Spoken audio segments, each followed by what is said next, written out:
Hello and welcome back to my channel. This is going to be a pick a card to find out about your finances and your money this year in 2025 or whatever year you're watching this. So we're going to have two piles and the piles are actually tangled together, but I'll untangle them soon. Pile 1 is this necklace, which kind of looks like the evil eye to me. And then pile 2 is this necklace. So go ahead and choose your pile or both. 1, 2, and we'll start right away. Pile 1, have it right there. All right, for pile 1, let's see what your finances are going to look like this year and how they're going to be different from last year. So I'm seeing an end to working tirelessly for little to no results, or just feeling like your efforts are not being reciprocated or matched, even close to being fairly. Or you're going to finally see a return on something that you have been working tirelessly on. So one of two situations: either if there was something that you've been working that hard on and haven't seen results yet, you're going to finally be seeing those results and finally have it pay off, or you're going to somehow be moved to a different thing. So like if it's a certain job you've been at, you're going to have an opportunity for a different job and to leave the one you're at and go to one where you actually are feeling that giving back of what you're putting out. So whatever the case may be for you, or however it comes about, you're going to feel and know that your efforts are appreciated and seen. And I feel like obviously everybody wants to receive what they put out, or even better. But I feel like for you, on an even deeper level, you wanted to be acknowledged and seen for all your hard work and your efforts. And you could have felt like they really were going unnoticed a lot. You could have felt very unappreciated, or had trouble not comparing yourself to others who seem to be doing just like a small fraction of the work you are, but getting better results. And so all of that energy is ending this year, and it doesn't feel like it's gonna take till the end of the year. Like you'll notice it significantly throughout the year, just your abundance increasing and matching your value where before it didn't. So you're gonna feel confident again. Maybe you've never felt confident in your finances. Maybe you at times were more confident and you think back on those times like, wow, I was really doing good back then, or I wish I could go back. And so either you had money but weren't able to keep it, or you've never actually had what felt like enough and what felt like a comfortable amount. And so you're going to get to have that feeling this year, like you're actually in control of your finances, and not that they're controlling you, or that your need for finances is controlling your life. You're going to feel, so I feel like you've been comparing yourself. Okay, I lost what I was saying there for a minute, but basically you're going to feel in control again of your finances. You're going to feel like it's, I was saying you were comparing yourself to others who just seem to be able to not be like a slave to their needs and their resources, like when it comes to basic needs. And you're going to feel like, oh, I'm on that level too now. Like you're going to feel a part of it. Whatever you felt left out of, or like, oh, I'm not good enough, or maybe you knew you were good enough, but you're just like, why don't I have enough? So you're going to finally get that position. Like whatever's going to make you feel fancy or rich, you're going to have that feeling now. So 5 of Wands reversed. You're going to be noticing, I mean, this is obvious that, you know, as you get more money, these little problems that money caused are going to be taken care of. Like this thing that's been bugging you, this debt you need to pay off, all these annoyances that were grabbing at your attention, you're not going to have to give your attention there anymore. So you're going to have more for yourself, to take care of yourself and do the things you actually want and need, you know, for your own soul, and not just for being a human. So, all right, I'm seeing you like being sad about something, but then like wiping your tears with money, like, oh, that's sad, but I'll be all right. Like, you just feel taken care of. Like, let's say you went through a really sad breakup and you were really struggling with this person. Like, you guys both barely had enough to eat, but you had each other, and then they, I don't know, they did you really wrong, you're sad about it, but then you get some type of upgrade in life, and now you have the career you want, you're living the lifestyle you want, you have multiple people to choose from that treat you way better than that person ever did, and you're just like, even obviously, even having all that, you'll still have times when you're sad or down, but it's like, I would rather be sad in my mansion than sad struggling for bills. Like, if I'm going to be sad regardless because that's part of the human experience, I would rather be sad in luxury. And I'm seeing you like a little bit sarcastically drying your tears, like, oh, it's so sad, but I'll be okay. Like, just that type of energy. So if you were in this desperate heartbreak, like very needy type of energy, now you're just going to be in this spoiled, like, on to the next type of energy. So yes, this has to do with your finances, but it will also translate to just how you're existing in the world. Like, you're meant to live lavishly, you're meant to have an expensive life. It's what you've always known, it's what you've always been drawn to, and it doesn't have anything to do with being materialistic. It's just that's the path you've chosen in this life. That was your plan all along, and that's what your soul wants to experience. That's what God as you wants to experience, and so you will. And there's nothing to feel ashamed of for desiring that. And I feel like shame is the last lesson that you've had to learn in order to finally open up to this abundance that's always meant to be yours, because you felt, there's a part of you that felt guilty for wanting this, or like, shouldn't I feel bad, or maybe I'll be forced to give it all to charity, or you just felt like it was selfish to want this, but then you had to let go of that and say, it's not. If I want this, I want this, and there's nothing wrong with having a desire, as long as that desire is truly from your own heart and not from fear that someone else has projected onto you, making you think you need something or have to have it. As long as it's your own spirit's true desire, there's no shame in wanting it. And I think you've come to that realization, and that's why everything's changing for you in this aspect. Let's see, what else for pile one? What is going on with their finances this year? So you're also going to be starting a lot of new projects that aren't going to come to fruition this year, but this will be the beginning of really great things. So you're feeling more confident, you're having more resources, you're not having to worry about these little things anymore. So it's opening up new opportunities for you, new possibilities. Like, I'm seeing you maybe starting a business or collaborating with other people on really important projects. I'm seeing, like, for example, a movie being made. It can take years, but the final product is like something very huge and successful, or it can be. And I'm seeing you doing that type of thing. It doesn't have to be a movie or a film, but just something that it does take time, but it's only because it's such a great product when it's finally finished. And so I'm seeing a start of a lot of these type of things in this year for you, because you finally are getting the inspiration, and you have both the inspiration but also the means to make it happen, and for it to not just be an idea, but for it to start as a physical thing. So what else? So you're going to be attracting a lot of attention, and it's just going to attract more people that want to invest in you, that want to be part of what you're doing. There's something really exciting about your energy as you're stepping into who you were always meant to be, and letting go of the excuses and the shame and the, well, what if it doesn't work? Now you're confident, and you're attracting confident people in confident situations where they know what they want. They're like, here's my money, take it.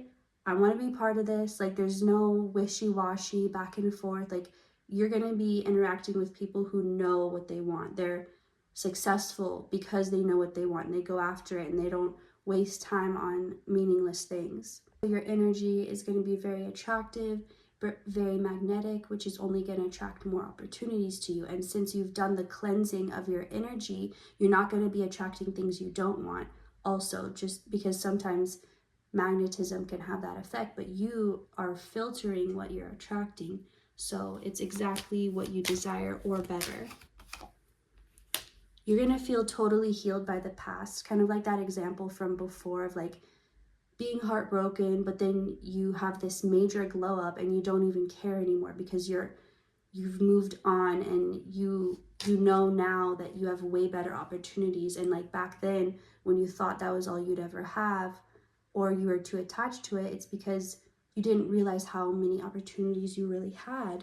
So now that you're realizing that, you're really able to move on from the past, heal from it, and actually leave it behind, and not just think you have and then it pops up over and over again. Like the past won't even compare to what you're stepping into, so it's going to be that much easier to forget or leave behind. So let's get some dice, roll some dice to find out any extra messages for you, pile 1. Okay, so this, I think that's Pluto. I made a little list. Yeah, Pluto, Scorpio, which I'm pretty sure is ruled by Pluto, and 4th house. So you could be someone who maybe you've always felt different from your family, or something about how you grew up or how you were raised you did not resonate with, and maybe you rebelled against or you fought against. It could have even been like a mindset or a belief throughout your family. Maybe your bloodline has been destined for fame and fortune and prosperity, but because of this feeling guilty or ashamed for wanting that, they always blocked it. And maybe you're the first one to be able to break that chain and unlock what was always meant to be yours. So all the ways that you felt different from your upbringing and those closest to you, it's going to start to really pay off, and you're going to see why you needed to be different, and why it's like the things that made you feel set apart or left out, or just like they couldn't understand you, are going to be the very reasons why you're able to do what they couldn't. So if you haven't already started to appreciate those parts of yourself, you will now. So that's all I'm getting for you, pile 1. Thank you so much for watching, and I will see you next time. All right, hello pile 2, all those that picked this necklace here. This is going to be your reading. Put that one aside. For your finances, how they'll change, what they'll look like this year. Let's find out for pile 2 what they can expect. Pile 2. So I'm seeing that there may be something that you are currently attached to that is draining your finances, or it's like creating a hole or a leak in. So maybe you're getting enough, but you're not getting as much as you should be because there's some type of leak in what you're receiving. And I feel like you'll know that will resonate right away, but it's something you're attached to. It could be a person, it could be a mindset. I feel like you'll know what this is, but if not, we'll keep going and find out. But this is something where you're going to have to let this go, like you're going to be guided to let it go. You're going to get the opportunity to let it go. If you didn't have it before, or if you didn't feel ready, you're going to feel ready. So you're going to have the chance, the opportunity, be put in the position. It's still up to you to let this thing go. It's up to you how much you let it drag on. It could be something that you invested in, like maybe you tried to start a business, or you bought something hoping it would pay off, or you could sell it and it just is not turning out well, but you don't want to give up because maybe you've invested too much, or it just feels wrong to leave it or to throw it away. But I feel like you intuitively know, or you have this feeling like it's not going to pay off. It's not something that you just have to keep working at and not give up. It's something that you intuitively, it's like but you don't want to accept that reality. You don't want to accept that, because that means you would have wasted, or that's how you feel. That's not what it really means. But to you, to admit that, okay, I gotta let this go, it's like, well, then what about all that I put into it? This could also be a person, a relationship that you really want to make work. Maybe there are factors why, well, we go together because of this, and it makes sense because of this, and this works out between us. But you know deep down, it's just not working out, and it's not leading either of you to a better place. But like I said, whatever this is, you intuitively have had this feeling that it's not serving you and it's not going to serve you. And like the more you invest, so if you're afraid of cutting your losses, isn't it going to be worse if you continue to invest? Like the sooner the better, you know? It's not going to be better to invest more. But you just have to switch the belief that you're not losing anything and that you've gained a valuable lesson in this experience. Even if it didn't pay off, it paid off in knowledge. And so that's valuable on its own.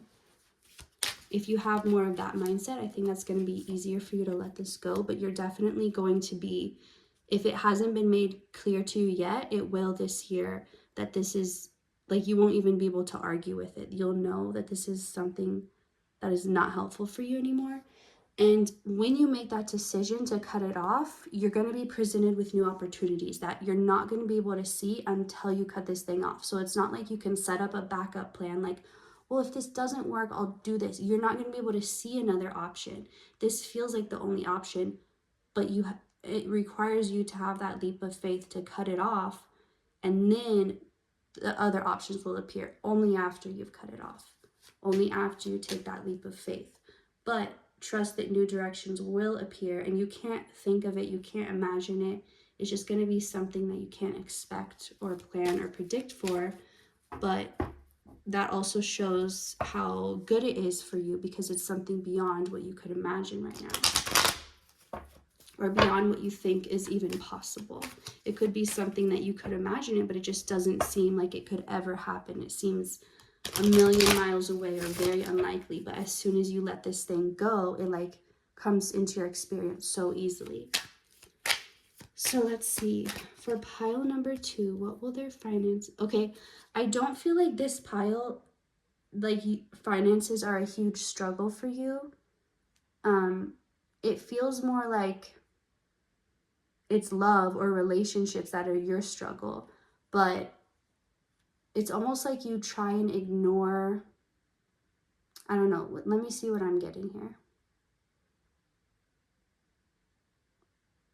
It feels like you don't have money blocks necessarily, but you allow other things, like maybe naturally you're good at manifesting money, or your family is good at working with money, or able to, maybe you're not super wealthy, but you are able to always get what you need. But it's like you're naturally blessed financially, but you or your family members, maybe this is something you learned from your parents. I'm specifically getting from a mother. It's like you give people chances to take from you, or like you have what you need, but you give it away to the wrong people. Like maybe you're blessed with money, but you have a gambling addiction, or so even though you're blessed in that area, because of this thing, it's draining you, because you're addicted to like relationships with people who only want to take from you. There's something about that. So if you think you have a money block, you don't. It's just you're giving your energy to the wrong things and the wrong people. Like you naturally will manifest money without having to try, but you can't be attached to, you have to be committed to yourself. I think you've tried to commit to things before committing to yourself. Like maybe you tried to commit to a person and tried to treat them right, but you weren't giving yourself that same love, and so it was still draining you. It could also be like maybe you give to people who don't deserve it. You give to people who, like I said, they only want to take, and maybe you feel guilty. You're like, well, but they're going through this or they need this, and it's like you make excuses, but you're lying to yourself. Like you have to be very, very honest with yourself. And if you're uncomfortable giving, that's for a reason. Like, I feel like you're a naturally generous person, and you probably come from a generous family who's more than willing to give or share what they have. But, and as good as that is, you have to be careful of who you share with. You have to be careful. You have to make sure someone deserves your energy. And if you trust that spirit will guide you towards the right people who can actually benefit from you and aren't just vampires trying to drain you dry, like, you have to get more in touch with your intuition when it comes to who you share your energy with, your time with, your heart with, your emotions with. It's like you attract people who are materialistic. You're not. You care about the person, but you don't care about yourself first. And that's the block. It's not, it doesn't have anything to do with money or your ability to manifest it. It has to do with you giving to the wrong places and that causing a leak in what you have. So let's see for sorry, I got distracted. Let's see what these dice have to say, if they have any extra messages for you about this. Okay, we have Jupiter, 12th house. 12th house came up in the last pile too, in case you felt drawn to it. But these don't really feel connected. 12th house, Pisces, and Jupiter. So if you take a chance on yourself, you will be pleasantly surprised at how lucky you are. Like, I'm telling you, you are a blessed person. You are like highly favored. I don't know what, it feels like it's gone back generations. Like, you are benefiting from generational good karma that your ancestors worked for. And that, okay, so your ancestors are reaching out to you also, and they're like, we worked so hard for this, like, don't give it away to people who do not deserve it. Like, they have to do the work, their soul has to do the work, their ancestors have to do the work. Like, we didn't do all of this so somebody else undeserving can benefit. Like, and these could be the kindest people ever, but they still do not want to give if someone does not deserve it, because they know that that's selfish to themselves, that's unloving to themselves, and they've learned through trial and error of their own the cost of not putting themselves first, and they don't want you to go through that. So they're really urging you to, like, claim what's yours by not giving it away to someone who doesn't deserve it. So you could be seeing signs that your ancestors are reaching out to you, or a passed on loved one, but that's correct if you think they are. That's confirmation. So that's all I'm getting for you, pile 2. Thank you so much for watching, and I will see you next time.